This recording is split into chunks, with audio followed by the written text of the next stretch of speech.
जय माता दी दोस्तों, राधे राधे।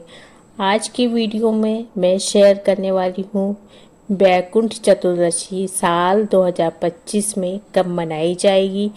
पूजा विधि, महत्व, पूजन की सामग्री, सब कुछ आपके साथ में यहाँ पे शेयर करने वाली हूँ। देखिए, वैकुंठ चतुर्दशी कार्तिक शुक्ल पक्ष की चतुर्दशी तिथि को मनाई जाती है, जो इस बार 4 नवंबर 2025 दिन मंगलवार को है।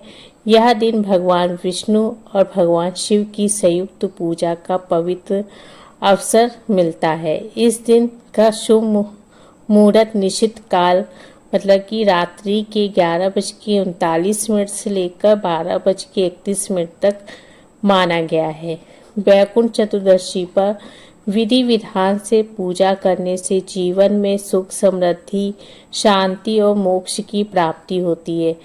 और इस दिन तिथि और 4 नवंबर 2025 की सुबह 2:05 से शुरुआत हो रही है और तिथि का जो समापन है वो 4 नवंबर 2025 रात 10:36 पे समाप्त हो रही है। तो पूजा का जो निश्चित काल का मुहूर्त है वो 4 नवंबर की रात 11:39 से मिल रहा है। तो 4 नवंबर को वैकुंठ चतुर्दशी का व्रत त्योहार मनाया जाएगा। इस दिन भगवान विष्णु, भगवान शिव की पूजा की जाती है। पंचमी से स्नान कराया जाता है और मंत्रों का जाप भी किया जाता है। ओम श्री विष्णवे च विद्महे वासुदेवाय धीमहि तन्नो विष्णु प्रचोदयात्। या शिव जी का मंत्र ओम नमः शिवाय। पूजा के अंत में भजन कीर्तन, दोनों देवों की आरती करना प्रमुख माना जाता है और प्रसाद चढ़ाया जाता है। श्रद्धा पूर्वक आराधना करके किया जाता है। तो पूजा विधि जो विस्तार से है वो आपके साथ में यहाँ पे शेयर कर लेती हूँ। क्रमबद्ध कैसे पूजा करनी चाहिए। स्वच्छ कपड़े पहन लेना चाहिए आपको। सवेरे ब्रह्म मुहूर्त में स्नान करने के बाद सफ़ेद या पीले रंग के साफ कपड़े पहने। पूजा स्थल को आप अच्छी तरह से साफ करें। स्वच्छ कपड़ा बिछाएं और स्थापना करें। शिव और विष्णु भगवान की प्रतिमा या तस्वीर जो भी आपके पास है वहाँ पे पूजा स्थल पे स्थापित करें। फिर गंगा जल रखें। तुलसी के पौधे को भी पूजा में शामिल करें। दीप प्रज्वलित करें। संकल्प लें। घी का दीपक जलाएं और भगवान से आशीर्वाद हेतु संकल्प करें। फिर पंचामृत, दूध, दही, घी, शहद, गंगा जल तैयार करके रखें। भगवान विष्णु की पूजा प्रतिमा पर कमल के फूल, तुलसी के पत्ते चढ़ाएं। पंचामृत से अभिषेक करें शिव जी को, विष्णु भगवान को। फिर विष्णु भगवान का मंत्र पढ़े ओम नमो भगवते वासुदेवाय नमः का। और जब शिव जी की पूजा, शिवलिंग की पूजा करें तो ओम नमः शिवाय का जाप करें और प्रतिमा पर बेलपत्र, धतूरा, भांग और सफ़ेद फूल अर्पित करें। गंगा जल और पंचामृत से अभिषेक करें। फिर जाप करें और शिव और विष्णु भगवान की जो संयुक्त पूजा, दोनों प्रतिमाओं के सामने प्रसाद चढ़ाएं। भजन कीर्तन और आरती करें। दीपक जलाएं और साथ में जो विशेष महत्व रखते हैं 4 दीपक जलाने का जो नियम है वो जलाएं। फिर आरती करने के बाद दोनों भगवान से आशीर्वाद लें। प्रसाद वितरण करने के बाद स्वयं भी प्रसाद को ग्रहण करें और साथ में पूरा दिन उपवास रखा जाता है। इस दिन जितना संभव हो मतलब कि उपवास रखें। नमक का प्रयोग करने से बचें। पूजा के बाद शुद्ध मन से भगवान का स्मरण कर आशीर्वाद लेना चाहिए। पूजा विधि पूर्ण श्रद्धा और नियम से करने से वैकुंठ चतुर्दशी का खास फल यहाँ पे मिलता है और मोक्ष की प्राप्ति का मार्ग भी खुलता है।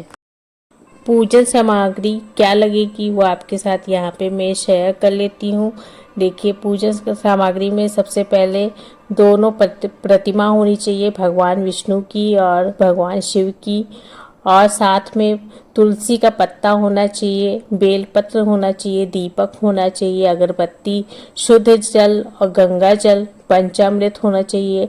आप चाहे तो पंचामृत बना के रख सकते हैं। ये सारी चीज़ें आप अलग अलग भी रख सकते हैं, जैसे दूध, दही, घी, शहद, गंगा जल, मिठाई, फल, खीर आदि भोग के लिए। अक्षत रखना है, हल्दी रखनी है, शंख, घंटी और दीपक। बैकुंठ चतुर्दशी में देखिए 14 दीपक जलाने की परंपरा होती है। इन 14 दीपकों का दान और जलाना बहुत ही पवित्र फलदायी माना जाता है। 14 दीपक दान का महत्व यह भगवान विष्णु और भगवान शिव की पूजा में जलाए जाते हैं। हरिहर के मिलन का प्रतीक है। दीपक जलने से अंधकार दूर होता है, जीवन में ज्ञान, सफलता, समृद्धि और मोक्ष की प्राप्ति होती है। तो पुराणों के अनुसार बैकुंठ चतुर्दशी के दिन नदी, तालाब या घर के आसपास 14 स्थानों पर दीपक जलाने से पापों का नाश होता है और स्वर्ग के दरवाजे खुलते हैं। विशेष रूप से मध्य रात्रि में शुभ मुहूर्त के समय दीपक जलाए जाते हैं, जिससे पूजा का फल अधिक मिलता है। अगर कोई 14 दीपक को नदी किनारे नहीं जला सकता तो घर के 14 अलग अलग स्थानों पे, जैसे मंदिर, रसोई, पीने के पानी के स्थान पे, तुलसी वृक्ष के नीचे, बेलपत्र के नीचे, इस तरीके से आप 14 स्थानों पर अपने घर पे रख सकते हैं। तो इस तरीके से आप यहाँ पे उसकी पूजा कर सकते हैं।